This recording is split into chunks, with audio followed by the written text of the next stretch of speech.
īstā vieta, kur patiesībā izrādīta viņa darbus, jo tad, kad es arī kādreiz runāju, viņš teica, es esmu pilns ar krustpilnu. Man ļoti patīk, kas viņa teica, es esmu pilns ar krustpilnu.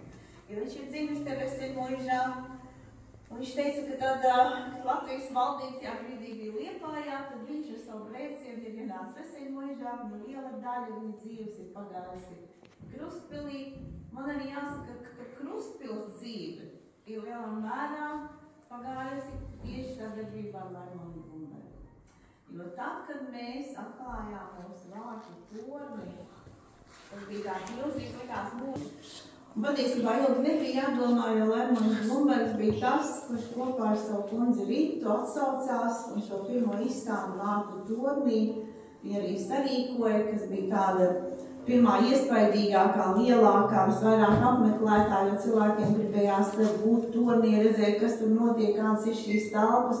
Un mēs bijām ļoti pateicīgi, ka Laimons Blumbergs ar savu kundzi piekrita mums šo izstādi iekārtot.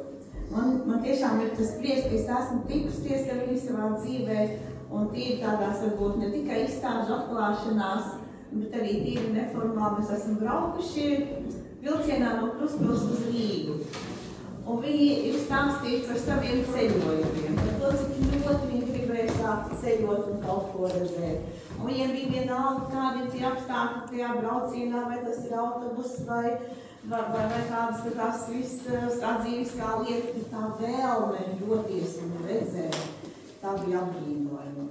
Es arī apbrīnoju viņa valodas zināšanas, viņa interesi par mūziku, cik ļoti daudz viņš visko varēja stāstīt. Un tā pašā laikā viņš bija tāds mākslinieks.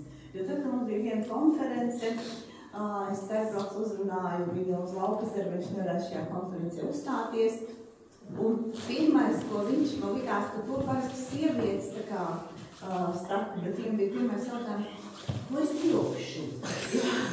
Jo viņš atbrauc uz laukiem, mēs paši zinām, ka mēs braucam uz laukiem, mēs nevis skaistākās un labākās drēbes līdzi. Tāds tīri cilvēcīgi, un kad es satiku, es jau stāstīju, kad es satiku Rīgas autoostā tikko būtiski pagājušajā nedēļā tekstilu mākslinieci Ines Jakobi un stāstīja, ka mēs atklāsim Laimonu Blumbergu izstādi. Un tad viņa teica, ka viņa atcerās šīs viņa izstāžu atklāšanas šad un tad viņš vienmēr turēs rokās kādu no savām akmens sievām, ar kurām viņš ir pazīstams. Man liekas, tas ir, kad mēs pasakam Laimons Blumbergs, tad ir sinonīms akmens sievas.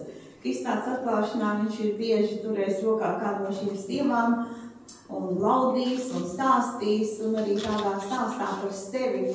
Viņš ir stāstījis man, ka nekas jau skaistāks nav viņa acīs kā sievietes ķermenis, un ar visām sievietēm šī ir balerīnu augumi, kuras ir kā izdzējāt, bet katram cilvēkam ir sava dzīve, savu dzīves smagums, pieredzi līdzi, un tas arī tajā augumā atspoguļojās. Tad, kad viņa bija 90 gadu jubileja, mēs arī Pilī atklājām izstādi, un pēc tam vasarā, tā paša gada vasarā bija Nacionālajā mākslas muzejā izstādes atklāšana. Un es šajā izstādes atklāšanā ierados ar savu meitu arī, un mēs stāvējām, un viņš teica, ka viņš to savus prototipus tām sievietēm noskata Laukazerā, kad viņas tur paldās. Tā norādīja, ka drīz ar roku uz mums dabām, ka tādi prototipi šeit arī tā kā ir tās garās, ir tās mazās. Katrā ziņā arī tas viņa humors ļoti palicis prātā. Pavisam nesen es noskatījos raidījumu, kurā Vidvuds Medenis, un arī bija tāds, viņš tieši tajā raidījumā pieminēja, varbūt jūs arī to raidījumu redzējuši, un viņš teica, ka Vidvuds Medenis mākslas bērēs pirms 40 gadiem tēlnieks Laimonis Blumbergs ir teicis, ka latvieši ir dīvaina tauta, viņi nemirst, viņi vienkārši aiziet pasaulē.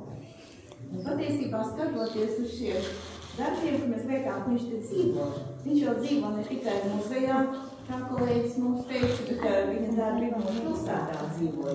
Skolas pagalmā, dzīvo pie viņas plāksnēs, viņš ir palīdzējis atjaunot, ja pilsētā kaut kas ir noticis, vienmēr atsaucies. Un katrā ziņā mēs esam tādi šo dienu es gribu, lai mēs izbaudam un lai cilvēki varēs atcerās Raimonu Blumbergu, šo brīnišķīgo cilvēku. Un es arī gatavojoties šai izstādē, protams, vairāk kā daudz ko pārlasīju. Un tā skaitā arī es izlasīju vēlreiz Skaidrības Gaidītes grāmatu, kurā Andrejs Mihailovskis stāsta par Raimonu Blumbergu, un tāpēc varbūt es patlūkšu arī jūs kādu vārdu, jo jūs varat ļoti skaisti pastāstīt gan par to māju, par vecākiem. Silastīm likās ļoti interesanti, kā jūs to visu arī atceraties. Varbūt jūs varētu arī padalīties savā starpībā.